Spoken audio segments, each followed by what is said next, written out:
Oh, you thought summer was here? No, no. Winter is here.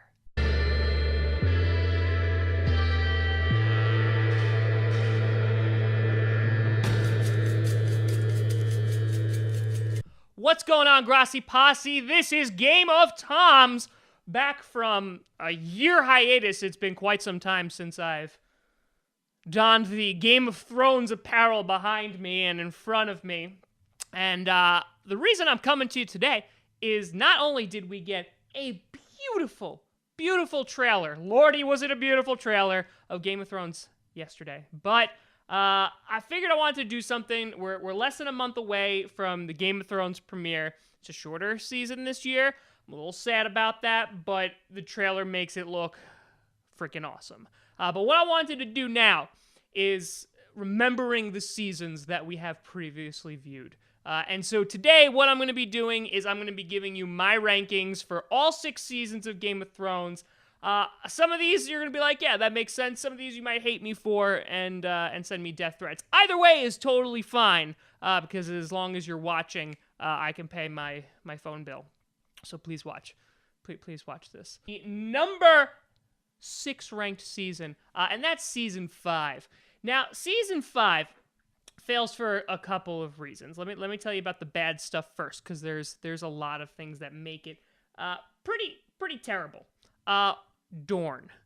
Dorne is the dumpster fire that was a plot line in season 5.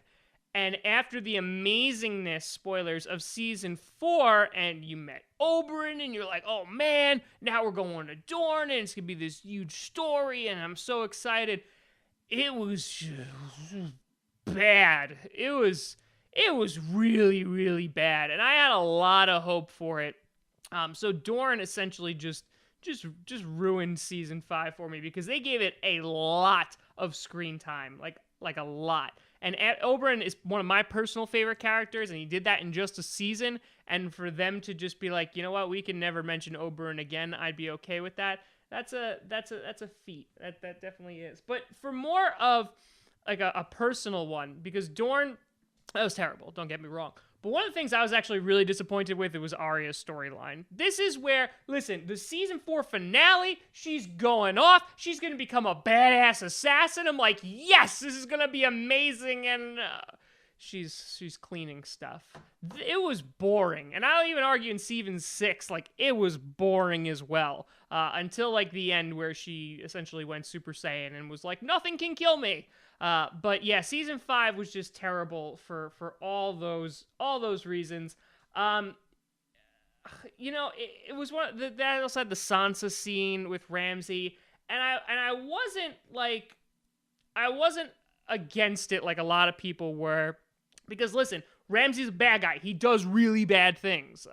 But that being said, I mean, I feel like season 5 was just like catching its breath from season 4, and it felt like a really big stalling season, because I feel like they were also waiting for George R.R. Martin to finally finish his book, which is never going to happen ever. And so he was like, they were like, all right, well, let's do some really cool things, because there were some cool things in here. Like, for example, Hardhome, one of the best episodes of the series. You get the Night King, you get dead whites, and it was awesome. It was a great episode.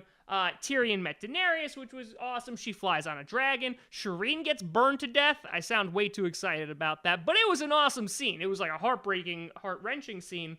Arya kills Ser Meryn. Cersei does her walk of shame. Jon Snow dies at the end. Like, it has all these scattered, awesome moments in it, but overall, no, season 5. Just no.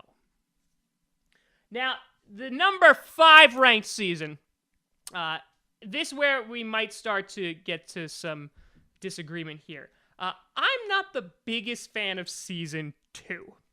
And let me explain why. Let me explain the good things about this first. 1, the Battle of Blackwater is one of the best battles that this show has ever put on. I mean, I was saying it was the number 1 battle up until Battle of the Bastards, because that was awesome. But it was awesome. It led up to this great finale. Well, it was the 9th episode, but this great 9th episode. You also had Stannis be introduced as a character. You had Shadow Babies in there. Davos was introduced, who was awesome. Tyrion was the Hand of the King, which was a fantastic role. But this one, I feel like, again, coming off of season 1, they were just like, okay, we need to take a little bit of a break. And reading the first 3 books, book 2 is pretty hard to get through because it is a lot of filler. And I mean, I don't hold it completely against them because they had to introduce a lot of characters. Now, I mean, the thing that really kind of sets it apart, Karth was really boring. I mean, it ended up being cool at the very end in the finale with the dragons because people got lit on fire. It is the season that's recovering from the death of Ned Stark. So I think that the build-up to Blackwater was great. But, I mean, just comparing to the other seasons, I mean, there's nothing super-duper memorable here. Number 4! Speaking of Ned Stark, my good friend Sean Bean, who gets his head chopped off. Spoilers. I don't know why you're watching this if you didn't know that was a spoiler. Season 1 is going to be my number 4. And again, people might be a little bit upset about this. Again, let's talk about the good things first. It's a great season. There's not a lot wrong with it. You have Ned Stark, you have baby dragons, you have an amazing world that's built. You're introduced to all of these characters, which is a lot of characters. There's nothing really bad about season 1. It's just now that you have these 6 seasons, it's hard to basically say, look at all the holy crap moments that happen in seasons 4 and season 6 and season 3. Oh, and then season 1, Ned Stark dies. It's just tough now to compare that. So I think that overall, in the beginning, I know it was super duper difficult before I read the book, super duper difficult to remember everybody. So I mean, if I have to be super duper picky, but that being said, as soon as I finished season 1, this made me go out to FYE and buy season 2 on Blu-ray. So again, season 1's not bad, but just compared to the stuff that we have left, it falls in the bottom half. Now, this was my hardest one by far. Number 3 is God, I want to change it right now, but right this second, I'm going to put season 6 up there. I'm going to put season 6 as my number 3. And the reason I'm swapping between number 2 and number 3, or I'm contemplating doing that, is because season 6, you remember these, it has the strongest ending of the show, of any season thus far. But, I mean, you have the amazing 9th episode with Battle of Bastards, they have the amazing 10th episode as well. It ends awesome, totally awesome. But let's talk about the negatives first. I think the Arya storyline kind of sucked. The High Sparrow, again, that kind of got dragged out. We had seen that for 2 seasons now, and again, it paid off wonderfully. But as the season was progressing, it was a little bit boring. The premiere sucked. The premiere was really a bummer. The Red Woman, that was boring. You found out that she was super duper old. That was the big surprise. Really wasn't that great.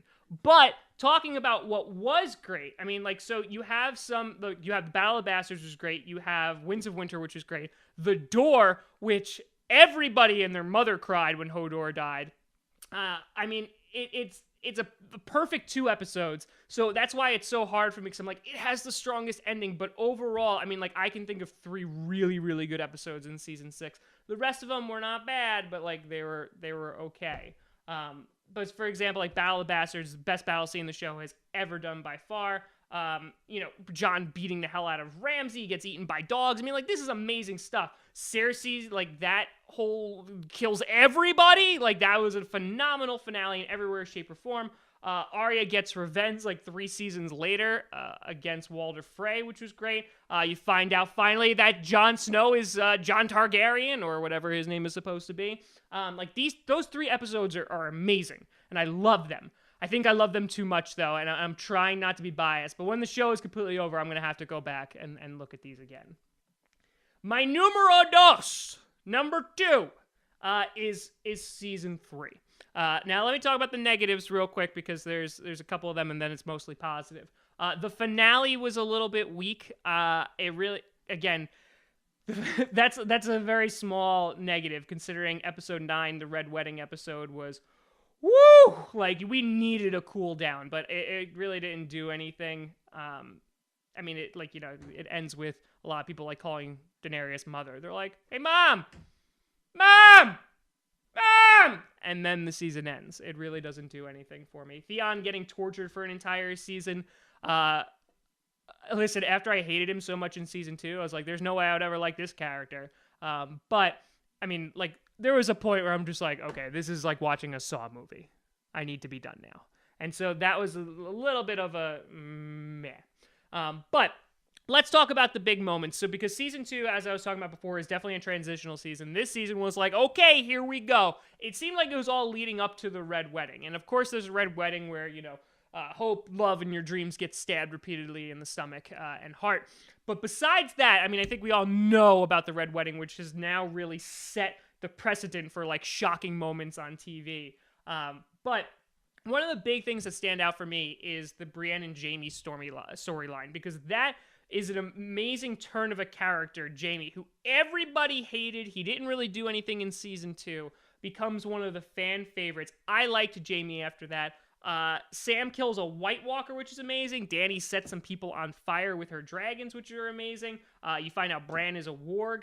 And I think that season 6 ultimately ends stronger, but consistently season 3 was really good.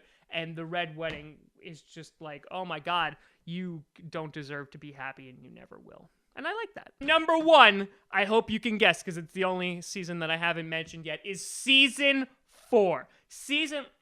Creme de la creme. Now, I know some people disagree with this. Like, they would put even season 6 up there or season 3 up there. But season 4 for me, there's a lot of positives. I'm going to talk about the negatives super duper quick. And the two negatives I have is Daenerys doesn't really do anything in this season at all. She's super boring. And Stannis is completely irrelevant.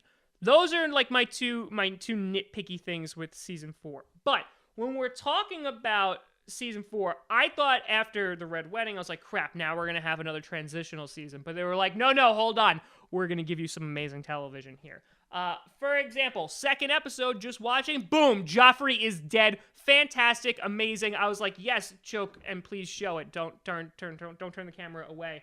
Tyrion's court speech was amazing, and the man should have won an Oscar, and I don't care if that's just for the movies. They should have just been like, you know what? Here you go, buddy. That's for you. So he should have won that. You find out babies are turned into White Walkers, which was awesome. Oberyn, I love him. I love his accent. I love the way he moves. Call me. But Oberyn and the popping of the that was yeah, that hurt me. So his death was bad. Arya and the Hound and Chicken was amazing. Like that whole storyline with Arya and the Hound, two characters that you wouldn't think to put together, absolutely shine here. They both become super duper fan favorites. Arya goes and you're like, yes, she's going to Braavos. She's going to be super awesome as an assassin. And I didn't know how much it was going to suck at the time. So I'm going to count that as a positive. The Hound and Brienne fight in the finale, which was a great finale of the children. I had some hope that Lady Stoneheart was going to show up. She didn't, which was a little disappointing. But that Hound and Brienne fight is one of the best one-on-one fights that they've done on the show, so that was freaking awesome. Tywin is killed while he's taking a dump, which was great. Shae is strangled. Littlefinger kills Lysa and throwing her through the moon door, and he basically confesses for starting the entire series and the Watchers on the Wall episode. Good God, this season was amazing, and I love it. I absolutely love it. But there is one reason why, because you can argue that there's some great moments in the other seasons that I just had before it, season 3 and season 6. There's one thing that sets season 4 apart from all of them and makes it the definitive number one, and I know it's never going to change. It introduces the greatest character in television history. Who? Sir Pounce. Now, the writers had said that after Cersei's rampage in season 6, that Sir Pounce didn't make it. But the short time that we had with him was the greatest that this show has ever been. So Sir Pounce, this is for you, Katie. This is for you. Thank you so much for watching. We will be back the night that Game of Thrones Season 7 premieres. I'll be right here in this basement with this everything, and we'll break down the first episode. So like, subscribe, do what you gotta do. You can always follow me at Tom Grossi Comedy on Twitter, or go to TomGrossiComedy.com. Thank you so much for watching. What do you think about the rankings? Am I completely off? Like, do you agree with me in any way, shape, or form? Is anyone out there? Please, God, someone be out there. I'll see you in just like 4 weeks. I'm looking forward to it because winter is here. No longer coming. I should have ended this better.